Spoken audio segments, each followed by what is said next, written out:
So ayun po, kaganda din naman dito sa property. Ayan po, may magandang overlooking tayo dito. There po siya. So ang dadaanan natin ito ay may rough road at cemented road. So may cons din naman siya na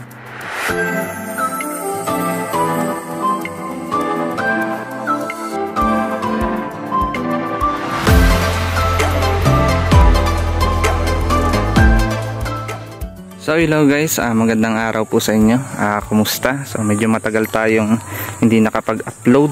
So nabisi kasi tayo sa ibang bagay. So ngayon meron tayong panibagong property available po dito sa Guinangan, Quezon, Barangay Triumpo. So ito ay along the road. So medyo maikli lang yung frontage niya dito, pero kabilaan siya ng kalsada. So ayan yung property niya. Yan, may bahay sa tenants at productive naman yung kanyang property dito sa looban. So dito siya magsisimula, yung mahugani na yan, yung boundary, may konting portion lang dito sa kaliwa, then dito sa kanan naman ay ito yung kalakihan niya. Then yung papunta dito, papasok dito ng property simula Maharlika Highway, around 4 km po siya. So ang dadaanan natin ito ay may rough road at cemented road. So may cons din naman siya na yung way kasi niya hindi pa siya widening. So parang kumbaga hindi siya pwede magsalubungan yung sasakyan. May mga portion na hindi siya pwede magsalubungan. Kumbaga bigayan ang nangyayari dito. So marami naman ditong dumadaan ng mga jeep. Yung mga resident din doon ay dito dumadaan, nakasakay ng jeep. So yun yung cons natin dito sa kalsada. Simula Maharlika Highway siya, yung pinaka main road ay 4 km lamang po papasok dito sa property. So itong property naman, then sa document po nito ay private naman po ito. So TCT title. So hindi siya award, hindi siya CLOA, private po yung kanyang title. So dito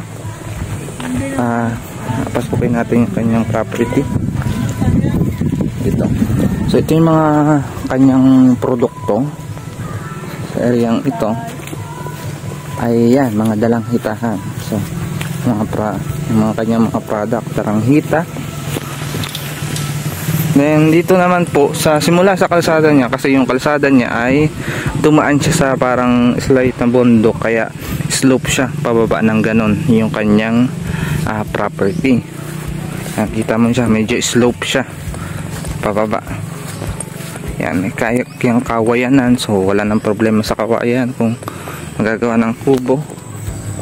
May kawayan na pasok sa property. Then dyan, sa pagbaba naman dyan ay may mga ano naman yan, palayan naman yan, tubigan doon. So kaya dyan medyo kapantayan. Yan.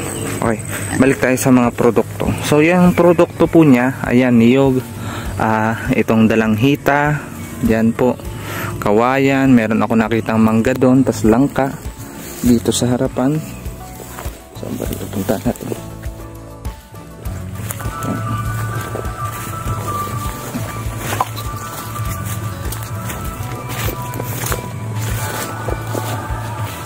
Ayan po, so yan yung kanyang langka sa harapan. Ito yung mangga, tapos meron ditong anong tawag yan, chisa, hindi ko limot ako kung anong tawag yan, basta yung bilog ng chiko, yon chiko, yan yung kanyang yan, may mga langka pa doon. Ito malaking kawayanan, then slope siya pababa doon. So pasukin natin yung area doon. Halos flat. Dito naman yung pababa po, Basta yung hanggang doon sa tapat ng kulay green na yun, may sa akin. So ayun po, kaganda din naman dito sa property. Ayan po, may magandang overlooking tayo dito.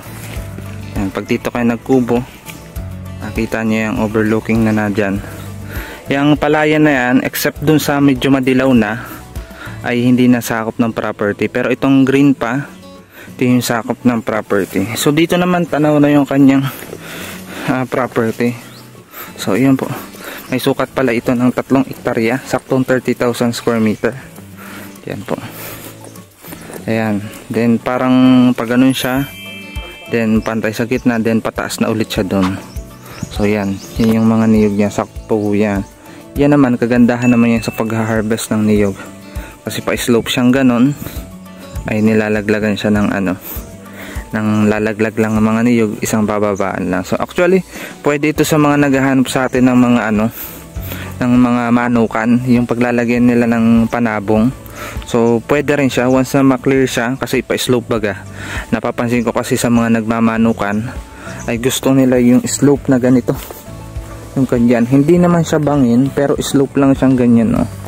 So diyan kasi nilalagay yung mga manok niya. So double purpose tayo along the road. Same time mako-corner niyo yung lote niyo. May kapantayan naman sa gitna. Kumaga may palayan, tas yan. Konti lang naman portion ng palay nito, ng tubigan na yan. So mayroon tayong pagkukunan ng tubig. So once na magpa-deep well lang tayo dyan, meron naman tayong mga contact sa pagpapa-drainage. Yan, magkakaroon na tayo ng tubig. First, then ito yung overlooking niya po. So kung makikita nyo personal, maganda yung overlooking niya dito. So yan yung kanyang slope. So kung ayaw nyo naman ng yung mga niyog na yan, I mean parang goods na siya for clearing, pwede nyo area nito pagbaba natin dyan, then tataas yan ng pagganon, tapos meron pa din yan doon sa likod niyang pataas na yan. So talagang kagandahan naman niya pagka sa manukan, pag dito nakapwesto, di tanaw na tanaw yung inyong mga alaga diyan. Tapos dito may boundary yan po siya ng ayang mahugani, yan yung pinaka boundary niya.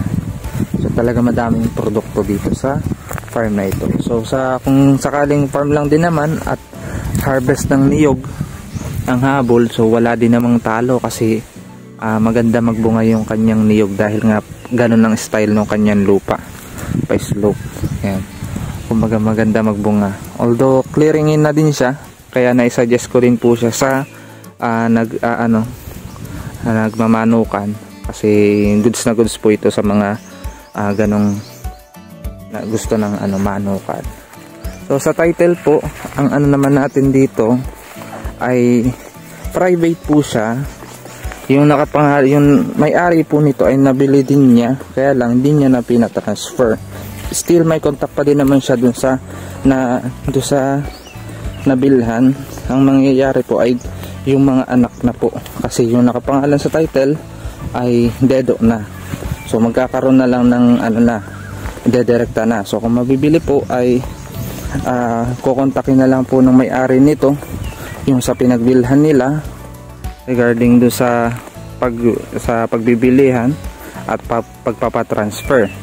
Ang mangyayari doon ay di magkakaroon na lang ng extrajudicial tas SPA doon sa isang anak, tapos yun ang paperma doon sa deed of sale kung sakali. So, may contact din naman po sila, kaya po wala silang pangamba. So, yan po sakop yan. Yan, sakop pa din yan doon. So maraming produkto talaga siya. Siksik, kakahuyan at bearing fruits. Same time, along the road. So yun yung isa nating advantage. So yun lang ang cons natin, yung daan dito papunta. May pagka one way kasi siya. Biga, yan ang nangyayari. Sa kuryente, may kuryente na dito Meron po motor nito. Yan, sa kuryente. Then sa tubig, cons din niya kasi wala pa siyang ng tubig. So magkakaroon pa din talaga ng magpapabutas pa rin. So wala namang problema kasi good source naman yung kanyang area na may tubig. Kita nyo nga po yung kawayan na yan. Yan napakalaki. So yan kasi yung basehan natin na pag ang area ay sagana sa tubig, makawayan. Diba? Matakaw sa tubig yan eh.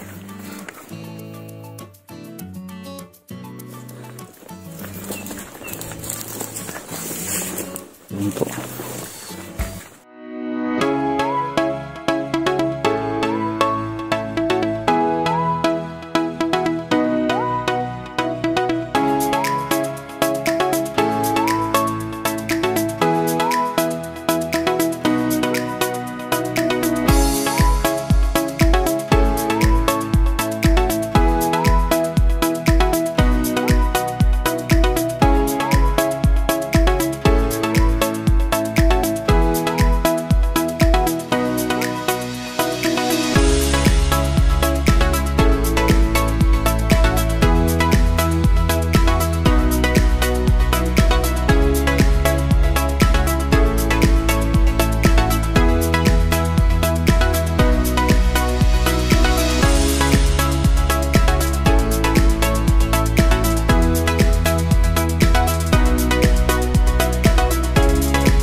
Kung nagustuhan niyo po itong property ito, i-message niyo lamang po ako sa aking number.